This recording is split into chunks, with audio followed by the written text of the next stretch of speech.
Theorem 2.3 let n और n dash क्या है non linear spaces then the sets b and n dash of all continuous or continuous यानी bounded linear transformation from n into n dash b किसका set है जितने भी continuous या जो बाउंडेड लीनियर ट्रांसफॉर्मेशन है n से n dash में उनका सेट कौन है b क्लियर तो n dash दो non linear space then the set b and n dash of all continuous या bounded linear transformation from n into n dash is itself a non-linear space ये खुद भी क्या है non-linear space है with respect to point wise linear operation ये दे रखा है कि दो ट्रांसफॉर्मेशन ये किसके एलिमेंट है b के है ना x तो t1x plus t2x जब इसके साथ कोई ऑपरेटर या स्केलर अल्फा ले लें तो अल्फा टी एक्स क्या हो जाएगा अल्फा बार टी एक्स की कंडीशन और नॉर्म कैसे डिफाइन है अपने को नॉर्म ऑफ टी सुप्रीमम जैसे ही अंदर आएगा तो यहाँ एक्स आ जाता है ना नॉर्म की डेफिनेशन होती है एक्स एन में और ये norm of x less than equal अगर पहले तो अपने को इसको नॉन लीनियर स्पेस प्रूव करना है आगे प्रूव करना है इफ एन डैश इज बनाम space then b and n dash is also बनाम स्पेस क्लियर अगर ये बोलना है n dash बनाम स्पेस है तो जो ये लीनियर ट्रांसफॉर्मेशन जो ये कंटीन्यूअस ट्रांसफॉर्मेशन का सेट है n से n dash पे वो भी बनाम स्पेस होना चाहिए बनाम स्पेस के लिए नॉन लीनियर स्पेस वो तो अपन पहले प्रूव कर देंगे है ना और फिर अगर अपन बोले कि उसमें कन्वर्जन सीक्वेंस है वो कंप्लीट है तो फ्लो बनाम की कंडीशन आएगी तो पहले अपने को क्या प्रूफ करना है b and n dash को नॉन लीनियर स्पेस तो पहले उसके लिए लीनियर प्रूफ करना पड़ेगा तो b and n dash को अपन क्या प्रूफ करेंगे linear subspace of all continuous linear transformation firstly ये चीज पूरी लिख लेना n dash non linear space है ना b and dash is set of all continuous यहाँ लिख लें let n and n dash be norm linear spaces and b and n dash be set of all continuous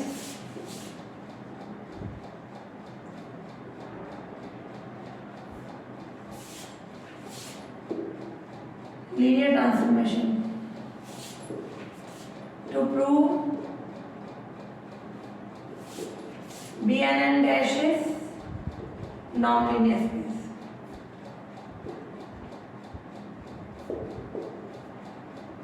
पहले linear proof करना पड़ेगा यानी वो किसका सब स्पेस प्रूफ करना पड़ेगा ना तो ये अपन प्रूफ करेंगे b and dash is linear subspace of the to firstly non-linear space से पहले लीनियर प्रूफ करना पड़ेगा ना तो ये firstly we shall show that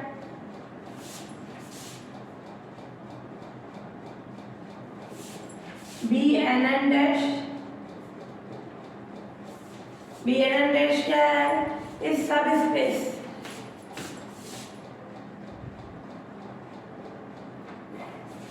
of set of all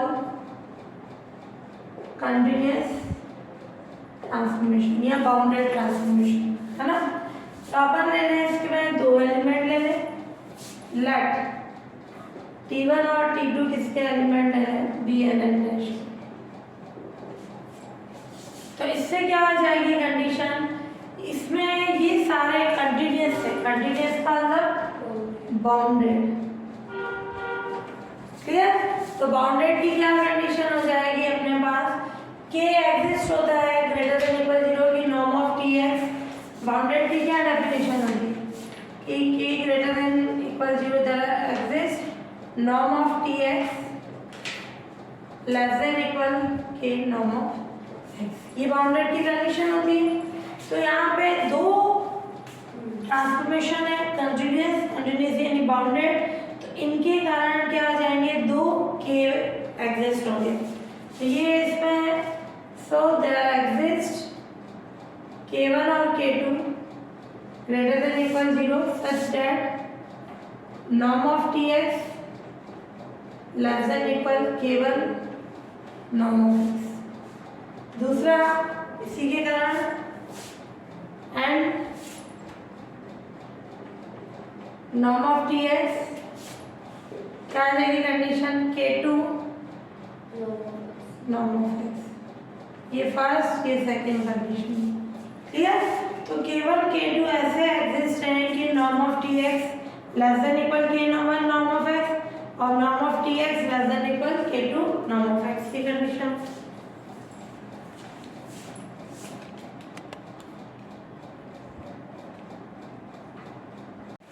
ये तो अपना हुआ दो ट्रांसफॉर्मेशन Pn डैश के लिमिट, यानी वो कंटिन्यूअस होगी क्योंकि कंटिन्यूअस का सेट कंटिन्यूअस यानी बाउंडेड की कंडीशन से ही अपने को प्रूफ करना है। अगर लीनियर सब स्पेस के लिए क्या प्रूफ करते हैं, सब स्पेस के लिए क्या कंडीशन लेंगे, इस लीनियर सब स्पेस, लीनियर लिखना सब space of set of all continuous linear transformation. तो लीनियर के लिए अपन ने लेट कर लिया, लेट अल्फा बीटा बी यानी 2 स्केलर्स। सब स्पेस के लिए क्या प्रूफ करना पड़ता है, अगर T1 T2 B के एलिमेंट है यानी बी एन डैश, तो अपन ये प्रूफ कर दें अल्फा T1 बीटा T2 वो भी किसके एलिमेंट होने चाहिए, B के। तो ये कब होगा, जैसे ये T1 B का एलिमेंट था तो कंटिन्यूअस, यानी इसको कंटिन्यूअस प्रूफ करना, कंटिन्यूअस यानी बाउंडेड, यानी इसका नॉर्म इसके साथ x है less than equal k norm of x आ जाए देन वो B में होगा। तो ये चीज अपने को प्रूफ करनी है। तो इसके नॉर्म की कंडीशन में अल्फा T1 बीटा T2 ये x ये लेस देन इक्वल उस फॉर्म में होना चाहिए।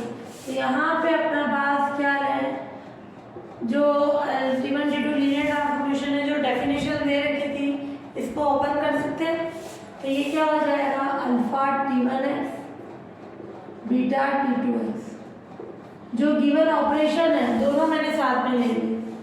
T1 प्लस T2x क्या होता है, T1x T2x, ये फिर अल्फा बाहर आके दोनों ही कंडीशन ले ली है ना गिवन ऑपरेशन की कंडीशन से। अब नॉर्म क्या होता है, लेस देन इक्वल ये norm of beta T2x। Clear. तो इससे क्या हो जाएगी, नॉर्म की कंडीशन हो गई norm of alpha plus beta या x प्लस वाई ले लो, वेक्टर्स के लिए होता है norm of x norm of y, norm of alpha x mod alpha norm of x। Clear, ये कंडीशन आ गई। तो अब अपने पास क्या हो गई, इसको लिख सकते हैं mod alpha norm of T1x mod beta T2x। Clear. ये आ गया mod of alpha norm of T1x plus mod of beta norm of T2x की कंडीशन। और इससे अपने पास क्या फॉर्म बन जाएगी, इज इक्वल टू ये क्या है, लेस देन इक्वल के norm of X norm of beta और ये केवल ऐसा है ना K2 नॉर्म ऑफ एक्स, इससे by relation first and second इन दोनों से कंडीशन आ गई। अब अपन क्या लें, इन दोनों में से नॉर्म ऑफ एक्स कॉमन आ जाएगा equals to mod of alpha केवल मॉड ऑफ बीटा, ये कांस्टेंट ही है सारा, ये नॉर्म ऑफ एक्स। तो इस कांस्टेंट को मैं केवल, तो ये क्या कंडीशन आ जाएगी अपने पास, बाउंडेड की कंडीशन है ना। ये अपन ने के मान लिया, कांस्टेंट समीकरण ये अपन ने लेट कर लिया कि norm of alpha K1 beta K2 clear. इससे क्या आ गई condition, norm of alpha T1 plus beta T2 x less than equal के नॉर्म ऑफ x। तो इससे आपके पास कंडीशन आ गई कि alpha T1 plus beta T2 क्या होगा, कंटिन्यूस या बाउंडेड, इज कंटिन्यूस यानी बाउंडेड।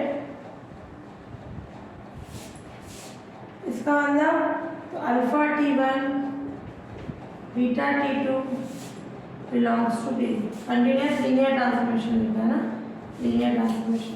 तो ये बी एन एन डैश में आ गई। तो अपन ने लिया क्या था, ये कंडीशन ली अपन ने कि T1 और T2 B N N dash है and alpha beta two scalars और अल्फा T1 बीटा T2 वो किसके अंदर आ जाएगा, B N N dash.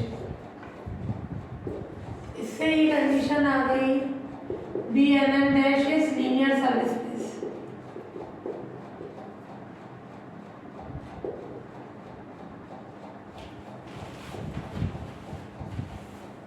Clear, ये लीनियर सब हो गया। अब अपन क्या प्रूफ करेंगे इसको, नॉर्म लीनियर है ना, यानी नॉर्म की सारी कंडीशंस प्रूफ करेंगे।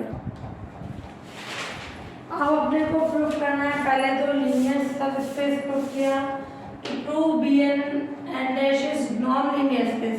लीनियर स्पेस हो गया प्रूफ, सबस्पेस यानी स्पेस। अब नॉर्म की चार कंडीशन प्रूफ करेंगे। N1 नॉर्म अपने को दे रखी है, norm of T supremum of norm of T X, norm of x less than equal 1। ये नॉर्म ऑफ टी एक्स, ये टी मैपिंग है एन टू एन डैश है। क्लियर, तो अपने एन और एन डैश दोनों नॉन लीनियर स्पेस है, continuous है, और ये नॉर्म हमेशा क्या होती है, ग्रेटर देन इक्वल 0, क्योंकि norm of x less than equal 1 है। तो ये norm of T x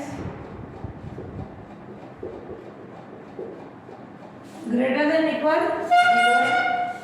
clear, तो इसका मतलब ये नॉर्म ऑफ टी भी क्या होगी, ग्रेटर देन इक्वल 0 के फॉर्म में हो जाएगी। फिर N2 norm of T equals to 0 है। क्लियर, तो ये ग्रेटर देन इक्वल 0 है, तो इसकी सबसे बड़ी वैल्यू सुप्रीमम वो भी क्या होगी, ग्रेटर देन इक्वल 0 होगी। तो ये हो गया नॉर्म ऑफ टी अपना ग्रेटर देन इक्वल 0। फिर ले अपन N2 norm of T equals to 0 है, implies that norm t का मतलब supremum of such that norm of tx such that norm of x less than equal 1 0। ये if and only supremum norm of tx, ये वाली definition में पढ़ी थी। अगर अपन norm of x से डिवाइड करें x है such that x n का लिमिट है x 0 नहीं बनना चाहिए। यहाँ norm of x less than equal 1 है, 1 भी हो सकती है 1 से छोटी, 0 भी हो सकती है, बट जैसे अपन ने यहाँ डिवाइड किया तो ये 0 नहीं होना चाहिए। अपन दोनों कंडीशन साथ में प्रूव करें। अब किसका सुप्रीमम सबसे बड़ी वैल्यू ही 0 है, इसका मतलब वो अंदर वाली भी 0 है, सबसे बड़ी वैल्यू 0 आ रही है, तो इसका मतलब ये अंदर वाली value norm of T X norm of X is equals to 0। ये क्या हो जाएगी, नॉर्म ऑफ टी एक्स 0 से मल्टीप्लाई करा था 0, implies that norm of T X के इक्वल हो जाएगा 0 के इक्वल। ये N2 की कंडीशन। फिर अब अपन ले लें इस पे N3 norm of T x 0 है, तो अंदर वाली वैल्यू क्या हो जाएगी, टी 0 एक्स पे 0 आएगी। ठीक है, तो ये टी इक्वल्स टू 0। तो अपन ने क्या लिया, norm of T equals to 0 if and only t equals to 0। फिर N3 ट्राइंगल वाली कंडीशन प्रूव करनी है डेरिवेटिव में, तो norm of T1 plus T2 क्या आ जाएगा? Supremum norm of T1 plus T2 और ये x such that norm of x क्या है? Less than equal 1। अब इसको क्या लिख सकते हैं अपन? जो अपने ऑपरेशन की कंडीशन है 2 T1 T2 x से, तो इनको अलग अलग करके लिख सकते हैं।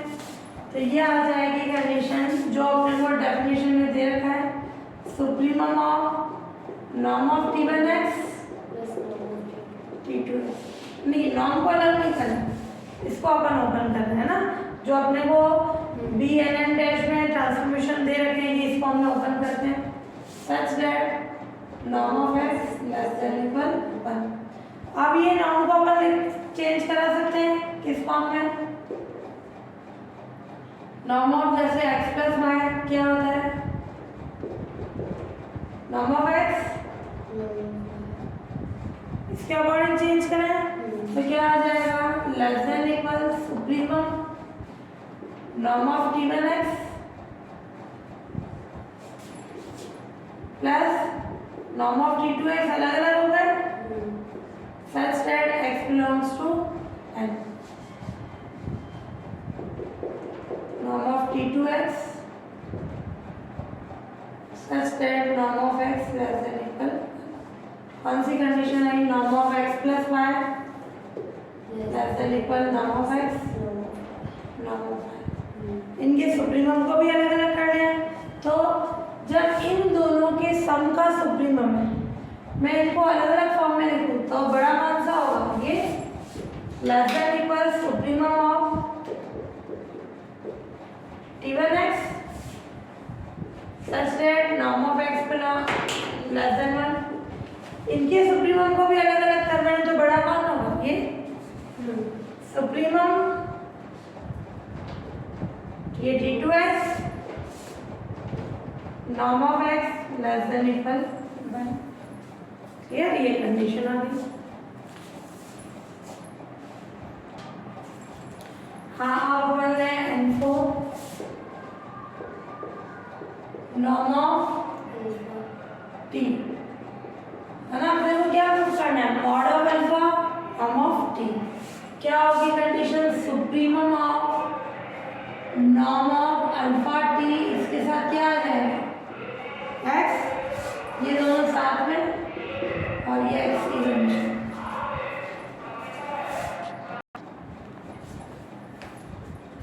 तो यहाँ अपन देखें नॉर्म ऑफ अल्फा टी है ना, इनको प्रूव कर रहे हैं। Supremum norm of alpha T x belongs to norm of x less than equal 1। इसको लिख सकते हैं अल्फा बार टी एक्स, जो अपने को ऑपरेशंस दे रखे हैं उसके से लिख रहे हैं एक्स बिलोंग्स टू ये नॉर्म की प्रॉपर्टी से नॉर्म ऑफ अल्फा टी कितना होता है? Mod norm. ये वो कॉन्सेप्ट ले रहे हैं, ये मॉड में क्योंकि scalar norm of T X. तो ये आ गया अपने पास condition mod of alpha norm of T X such that X belongs to N norm of x less than equal. ये बाहर आ गया norm of alpha supremum norm of T X such that X belongs to N और norm of x less than equal 1 की form में। ये आ गया नॉर्म ऑफ अल्फा टी, जो ये अपना मॉड ऑफ अल्फा एक स्केलर हो गया। स्केलर अगर इन सबका सुप्रीमम देखें और उसमें से स्केलर से मल्टीप्लाई कर दें, कोई चेंज नहीं होगी कंडीशन, तो अपन इसको बाहर ले सकते हैं। सुप्रीमम पे इसका कोई इफेक्ट नहीं होगा। Supremum of norm of T x belongs to ये किसकी वैल्यू है? नॉर्म ऑफ टी की। तो नॉर्म ऑफ अल्फा टी क्या आ गया? Mod of alpha norm of T. तो इससे BNN डैश क्या हो गया? नॉर्म लीनियर से। अब अपने को क्या प्रूव करना है? BNN डैश इज कंप्लीट कब? If n dash is complete, है ना। तो to prove BNN dash is complete if n dash अपना कंप्लीट हो। कंप्लीट का मतलब उसके अंदर कोशी सीक्वेंस अगर कन्वर्जेंट है देन टू प्रूव जो प्रूव करते जा रहे हैं अंडरलाइन जरूर करना। B N N dash is complete if n dash is complete. तो आप अपन क्या ले लें इस पे कंडीशन, कोई सीक्वेंस ले लें, Cauchy sequence in B n dash, इसको कंप्लीट प्रूफ करना है। तो लेट सीक्वेंस टी एन ले लो, बोले कुछ भी यू लिखो या यू लिखो एन 1 to infinity सेम बात होता है ना। ये क्या इसके अंदर एक्स आएगा? नहीं। बी एन में कौन है? T1 T2 T3 यही तो है। T1 मैपिंग है एन टू एन डैश, तो अगर एक्स एन में है तो T1 एक्स किसके अंदर है या T ऑफ एक्स किस में है? N dash. तो एन डैश के अंदर T1 एक्स T2 एक्स ये सारे होंगे। बाकी इसमें कौन है? बी एन डैश किसका है? सारे ट्रांसफॉर्मेशन का सेट है। तो ये जिसको कंप्लीट प्रूफ करना है उसके अंदर कोशी सीक्वेंस मान ले, उसको कन्वर्जन प्रूफ कर दे, देन वो कंप्लीट। तो लेट जो है sequence T n and 1 to infinity इस Cauchy sequence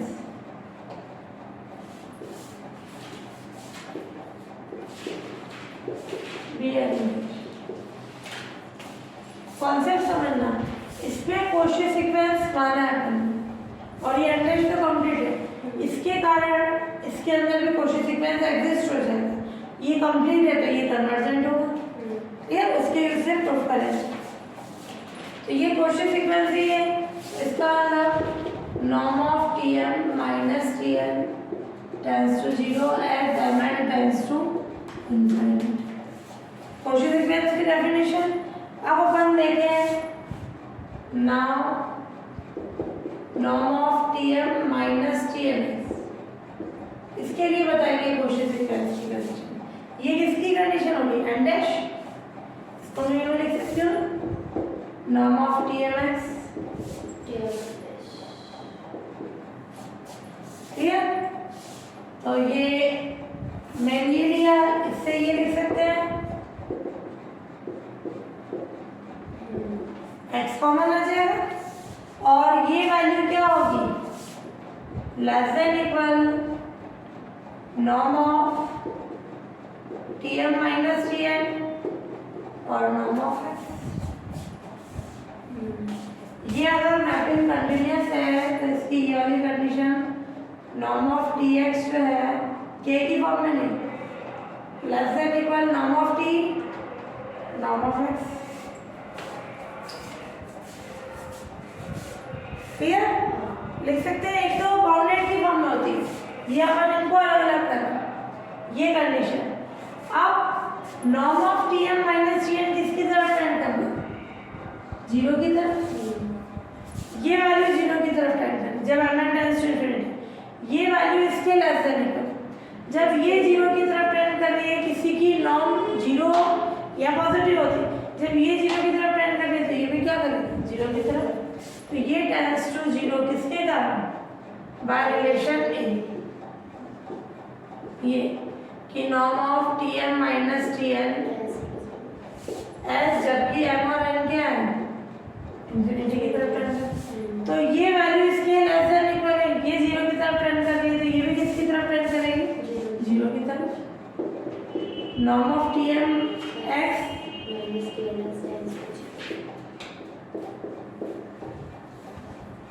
as m n tends to infinity. तो इससे क्या आ गया? सब सीक्वेंस कौन सा वाला आ गया? टी एन, इसके साथ एक्स आ गया, इस पे एक्स नहीं था, ये एक्स लेस हो रहा था, इस पे से ये सीक्वेंस के दो एलिमेंट का डिफरेंस का नॉर्म 0 की तरफ टेंड कर रहा है, तो इसका मतलब उससे बना जो सीक्वेंस होगा इस Cauchy sequence in n dash. ये एन डैश के तो एलिमेंट होंगे कि अगर ये T mapping n to n dash है, एक्स एन में है, तो टी एक्स किसका होगा? एन डैश का। तो ये सीक्वेंस कोशी सीक्वेंस हो गया एन डैश में, which is complete but n dash is complete. So sequence TNX क्या होगा? is convergent in n dash. convergent का मतलब सीक्वेंस के सारे एलिमेंट एक फिक्स पॉइंट की तरफ टेंड करें, वो पॉइंट हमेशा एन डैश में होना चाहिए। अपन को किसको कन्वर्जेंट प्रूफ करना है? बी के लिए। बी के लिए बताएंगे sequence of T and x हटा दें, वो किसकी तरफ टेंड करना है? टी, और टी किसका एलिमेंट होना चाहिए? पी एन एन डैश का ना, उससे वो उसमें कन्वर्जेंट आ जाएगा। तो ये कंडीशन आ गई अपने पास, सीक्वेंस TNX की तरफ टेंड कर रहा है और ये किसका एलिमेंट है? एन डैश का। इसको यू भी बोल सकते हैं, limit n tends to infinity TNX किसके इक्वल है? TX के। ये भी इक्वेशन है। ये कन्वर्जेंट है किसके अंदर? एन डैश के अंदर। To prove sequence TNX Tn है ना, इस कन्वर्जेंट किसके अंदर? Bn एन डैश है ना। कन्वर्जेंट का मतलब ये इस पे से x हटा दें तो ये t, और t किस में होना चाहिए? Bn n dash. ये प्रूफ करना सीक्वेंस के सारे एलिमेंट t की तरफ टेंड करने चाहिए और t इसमें होना चाहिए, यानी दो पार्ट में प्रूफ करना कि TNN t की तरफ एंड t BNN एंड दो चीजें। तो पहले अपन प्रूफ करना है टू प्रूव t इसमें होना चाहिए। बी एन डैश में कैसे ट्रांसफॉर्मेशन है? लीनियर और कंटिन्यूअस। t इसमें कब होगा? जब t लीनियर हो और कंटिन्यूअस यानी बाउंडेड। तो to prove t belongs to Bn n dash, इसका मतलब t is linear and t is continuous या बाउंडेड। तो ये लॉन्ग क्वेश्चन में आती है थ्योरम है ना। तो पहले t को इसमें बताने के लिए t को लीनियर बताना पड़ेगा और कंटिन्यूअस बताना पड़ेगा। लीनियर बताने के लिए क्या करना है? लेट x1 x2 दो n में ले लिए एंड अल्फा बीटा भी n स्केलर।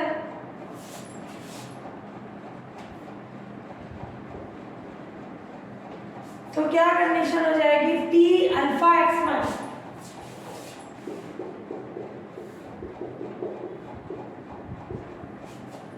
लीनियर के लिए कॉन्सेप्ट है, उसको क्या लिखना पड़ेगा? अल्फा tx1 बीटा tx2 अगर ये प्रूफ कर दे तो t लीनियर होगा। तो ये दो स्केलर, किसी को लीनियर प्रूफ करनी, दो स्केलर दो वेक्टर की कंडीशन। इसको क्या लिख सकते हैं?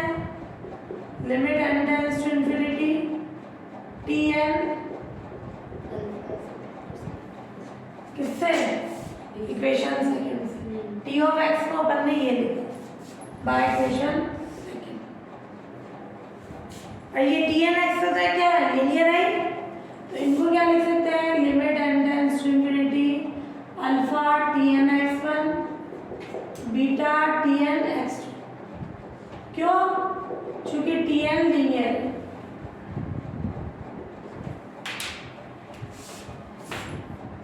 अल्फा ये TNX1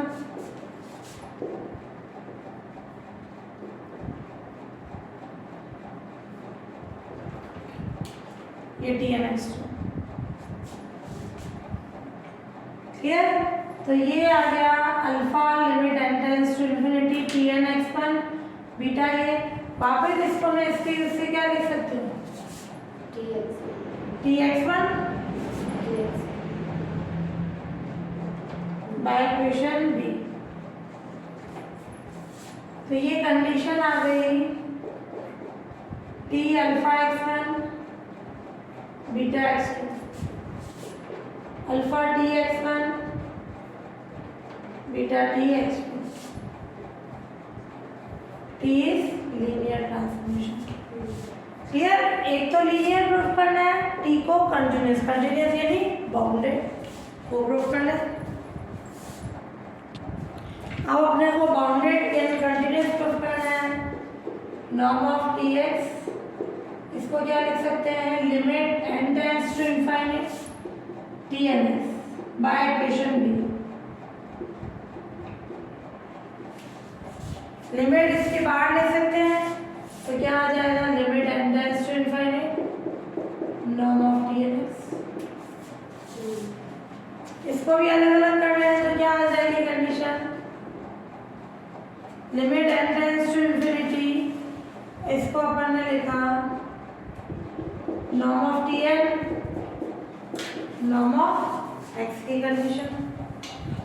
जब अपन ये limit N tends to infinity, इसकी सबसे बड़ी इन्फिनिटी का मतलब वो इनफाइनाइट की तरफ टेंड कर रहा है, तो ये अपन लिख सकते हैं इसको किस फॉर्म में, सुप्रीमम में less than equal supremum of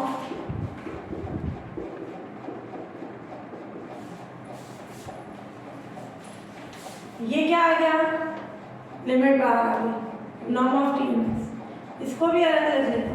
अपन बोल सकते हैं ये एन टेंड्स टू इनफाइनाइट भी इसकी वैल्यू यहाँ उसकी सबसे बड़ी वैल्यू, तो जब अपन limit N tends to infinite में उसकी वैल्यू देखें वो लेस देन इक्वल होगी सुप्रीमम की, उसकी सबसे बड़ी वैल्यू की, है ना। ये तो एन टेंड्स टू इनफाइनाइट में, अब मैं इसको लिख सकती हूँ supremum of norm of T n norm of x. ये नॉर्म ऑफ टी एक्स चल ही रहा था, बीच में किसका साइन है, लेस देन इक्वल का। इसकी सबसे बड़ी वैल्यू एक कांस्टेंट ही होगी, उसको अपन ने क्या माना, के।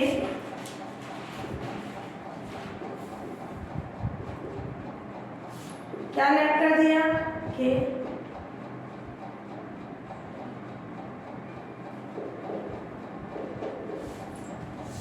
ये आ गया, ये क्या हो गया, बाउंड्री।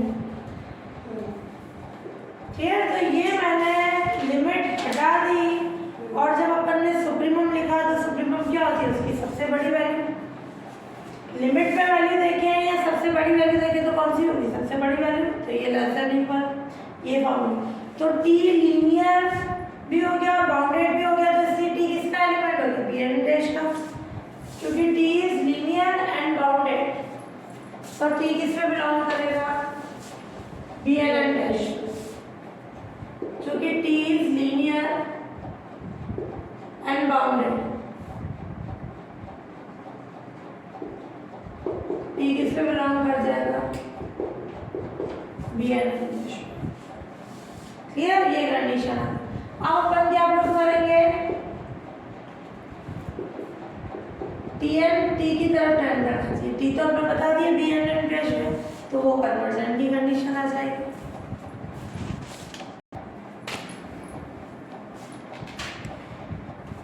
हाँ, अब अपने पास क्या है, ये प्रूफ टी एन टी की तरफ टेंड करना है ना, ये प्रूफ करना।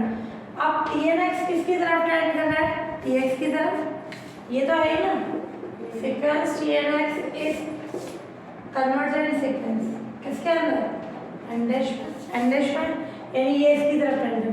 तो इसकी क्या डेफिनेशन होती है नॉर्म की फॉर्म में, norm of T n x minus T x less than epsilon, है ना, नॉर्म की फॉर्म में ही होती है, ये भी कन्वर्जेंट की होती है नॉर्म की फॉर्म में। इन दोनों के डिफरेंस का नॉर्म है वो एप्सिलॉन से छोटा, for all N greater than N norm X N में norm of x less than equal 1। अब अपने को ये इसकी तरफ टेंड करना है, तो norm of T n minus T, ये नॉर्म की क्या डेफिनेशन है, supremum norm of T n minus इसके साथ एक्स का जाएगा, जो नॉर्म की बी एन एन डैश में डेफिनेशन दे रखी है, एक्स एन में norm of x less than equal 1। इसको अपन ओपन कर रहे ट्रांसफॉर्मेशन की कंडीशन से, जो ऑपरेशन दे रखा है, ये norm of T n minus x epsilon से छोटी है, ये एप्सिलॉन से छोटी, तो इसकी सबसे बड़ी वैल्यू वो भी एप्सिलॉन से छोटी होगी। तो ये मैंने रिलेशन सी का यूज कर लिया, ये वैल्यू एप्सिलॉन से छोटी है, तो इसकी सबसे बड़ी वैल्यू देखें वो भी एप्सिलॉन से छोटी होगी, यानी टी एन टी की तरफ टेंड कर गया, for all N greater than n naught, यानी ये टी की तरफ ट्रेंड कर रहा है और अपन ने बताया टी इसका एलिमेंट है, तो ये कन्वर्जेंट सीक्वेंस हो गया। कन्वर्जेंट की भी डेफिनेशन होती है ना, जिसको भी कन्वर्जेंस प्रूव करना है इसमें से ये लेस का नाम एप्सिलॉन से छोटा आना चाहिए। तो ये कन्वर्जेंट सीक्वेंस हो गया BN डैश में। सो BN डैश क्या हो गया?